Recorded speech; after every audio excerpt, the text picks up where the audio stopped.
Magandang araw mga kaibigan. Bigyan natin ng opinion, reaction ngayon itong pahayag ng isang batang kongresista katulad ni Congressman Barsaga, Congressman Leandro Libeste. Siya po si Congressman Eli San Fernando ng Kamanggagawa Party List. Nanawagan siya ng mass protest action laban sa korupsyon ng gobyernong ito, lalo na yung ICI. So, nakakatuwa po. May mga kongresista tayo na talagang nagsisilbing boses ng taong bayan. Ito, sa kanyang press conference, mga tanong ng media sa kanya. Kung dun muna sa ICI po. Oh, ICI. So kahapon po nag-withdraw na nga daw po ng cooperation ng mga Diskaya from cooperating with the inquiry. Doesn't this hammer home the point na toothless or useless yung ICI? Kasi for one, hindi na nga public yung hearings. At pangalawa, kayang mag-walk away ng mga Diskaya from cooperation just like that. Yes. Yes. Tama. Walang pangil, walang kapangyarihan yung ICI. Nagiging isang malaking... Walang pangil, inutil ang ICI kasi anybody can withdraw. Ayaw namin mag-attend. May magagawa ang ICI? Wala. PR na lang yan. PR. At hindi natin masisisi yung mga tao kung tinitignan yan na parang nag-whitewash na lang. O parang may pinoproteksyonan na kaalyado ng administrasyon. Wow. Uulitin ko sa laki nga sa magnitude ng public resources involved. Ba't wala pa napapakulong hanggang ngayon? Wow. Very consistent naman kami doon sa sinasabi namin along with other minority members na kung gusto talaga ng administrasyon na may mapanagot, even without the ICI, the President can mobilize the entire instrumentalities of the government. Ombudsman, NBI, lahat pakilusin niya. Correct.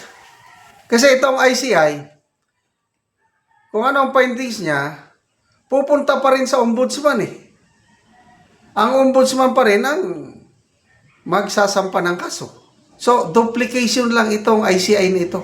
Whitewash nga, public relations stunt ng administrasyong ito.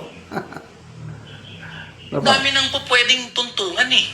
Meron ng mga pronouncement under oath, yung mga kontratista, meron na rin mga publicly available documents. So we can establish a case. Ang problema hanggang ngayon, ayan pa rin. Pahaba ng pahaba yung mga hearing, mas nalilito ang mga tao, ano na ang nangyayari.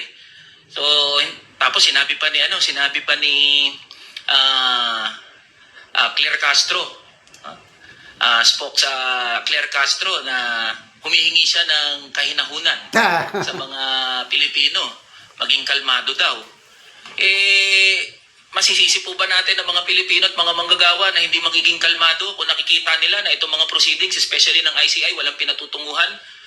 Pahaba ng pahaba yung hearing, parami ng parami yung cast of characters, and at the end of the day, walang mapapanagot. So, baka kailangan hong mag-introspect ng palasyo patungkol sa usapin na to. Ay, sir, meron po nga statement din yung kasama niyo sa minority na si Congressman Edgar Elise. He urged President Ferdinand Marcos Jr. to call a special session of Congress to swiftly pass legislation granting full investigative powers to the ICI. Kayo po ba, do you share the same sentiment? Yes,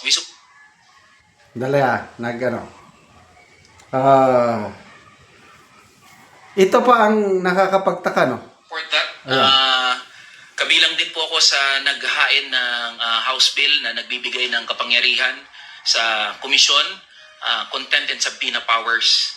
So we support the statement of Senior Deputy Minority Leader Edgar Elise. Okay. Kung seryoso ang Pangulo, itong ICI niya na may ngipin ba, may powers, bakit hindi siya magtawag ng special session na para apurahin yung bill granting powers to ICI? Magagawa niya yan kung gusto niya. Ay wala eh, parang palabas lang talaga itong ICI. Parang, okay, may ginawa ko, wala akong kasalanan, okay na ko, maniwala kayo sa sasabihin ng ICI. Ganun lang eh. Sa ngayon kasi walang ngipin, inutil ang kanyang ICI. Wala talaga.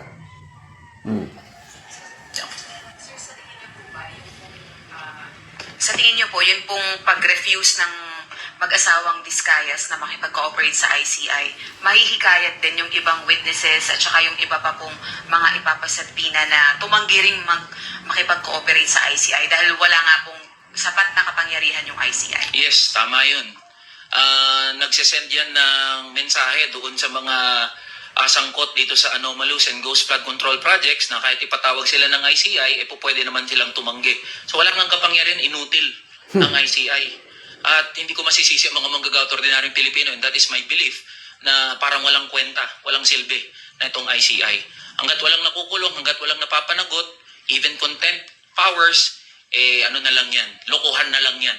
Yan nangyayari dyan sa ICI. Again, that is our challenge to ICI. I-livestream nyo kung wala kayong tinatago, i-livestream nyo yan. Hindi sapat na sasabihin yung nakatape, hindi sapat na every hearing, lalabas na lang yung executive director at magre-report anong inabot ng ICI proceedings. And my last message is sa mga kamanggagawa natin, mga ordinaryong Pilipino, kung kayo po ay galit, kung kayo po ay talagang naiinis sa mga nangyayari, yan po, pwedeng mag-ingay mga lampag mismo sa harap ng ICI. Kalampagin natin hanggang magising yung mga miyembro ng ICI. Huwag po natin hayaan na makalimutan na lang itong issue na to. We encourage and we support lahat ng pagkilos ng mga manggagawa at ordinaryong Pilipino, kahit anong grupo, kahit anong kulay. This representation is encouraging mass protests patungkol dito sa korupsyon at issue ng anomalous and ghost flood control project. With that, maraming. Grabe, oh. This representation is encouraging mass protest against corruption. Oh, ganyan din yung sinasabi ni Congressman Barsaga. Iba lang ang style ni Barsaga dahil doon sa Forbes Park. Ito mas mas pino ang kanyang style pagsasalita, but they are the same. They have the same objective, labanan ang korupsyon. Grabe itong ICI na ito na niloloko tayo eh. Sino bang maniniwala sa inyo? Mag-hearing kayo lang, tapos executive director mag-press conference, ano kami, hilo, iniinsulto nyo ang katalinuhan ng Pilipino. So, salamat, Congressman Elisan Fernando. Mabuhay po kayo.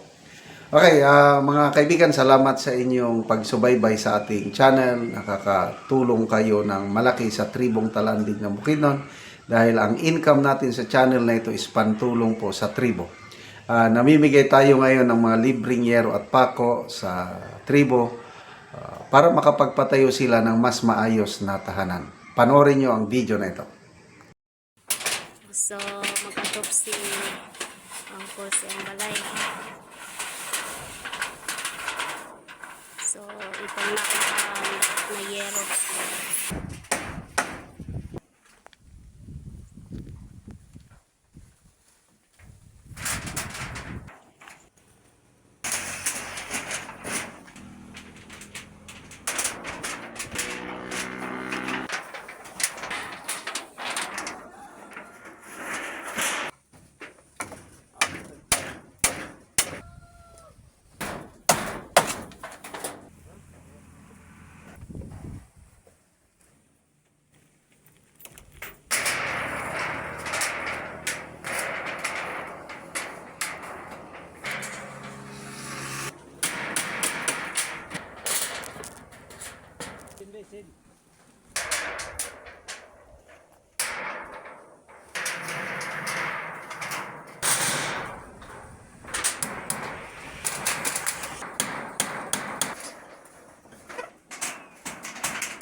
Karon naman nagyod og atop siyang call, so nindot na gid kayo kay nahuman nagyod atop ang iyang balay.